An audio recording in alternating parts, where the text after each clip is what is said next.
What does it feel like to stand in a room full of people smiling at you, yet know their kindness comes with strings attached? That was my reality at the gala they threw in my honor. The chandeliers sparkled above, casting golden light over the crowd of colleagues and so-called friends.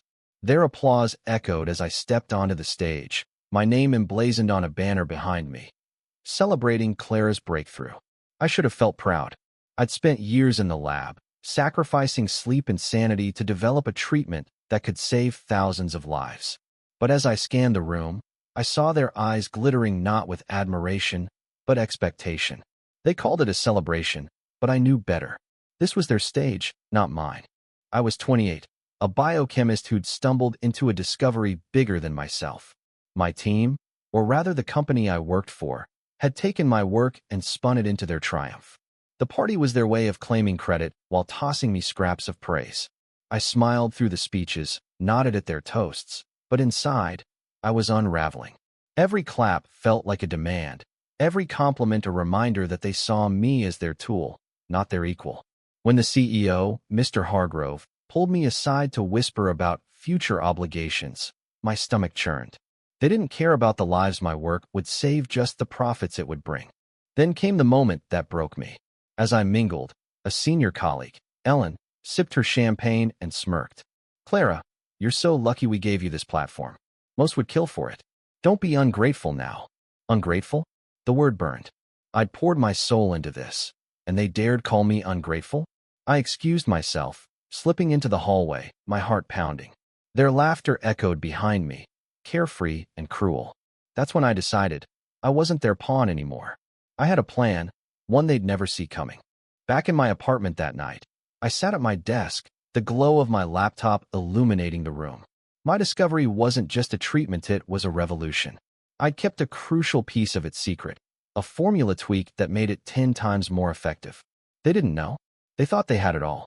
I opened my email and drafted a message to Dr. Lena Carter, a rival researcher who'd left the company years ago after they'd tried to bury her work. Lena believed in science for people, not profit. My fingers trembled as I typed. "I have something you need to see. Let's change the game." The next morning, I walked into the lab like nothing had changed. I smiled at my colleagues, dodged Hargrove's probing questions, and worked as if my world wasn't about to shift. Lena replied by noon, her email simple: "Meet me tonight. Bring everything."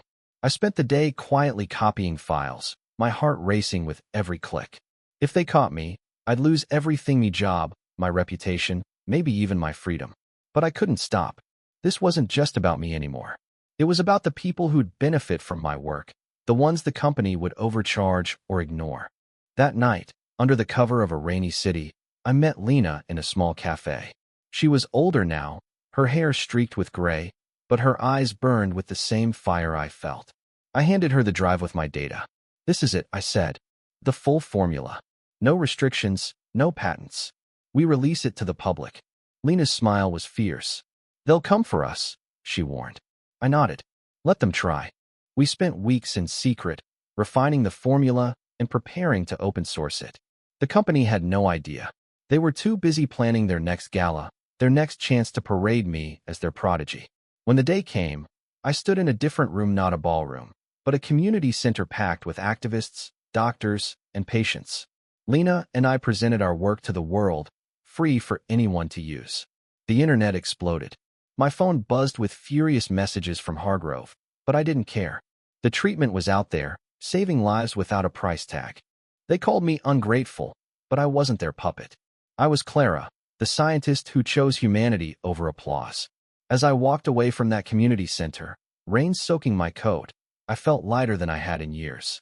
They had their party, their chandeliers, their empty praise. I had something better, a world where my work belonged to everyone.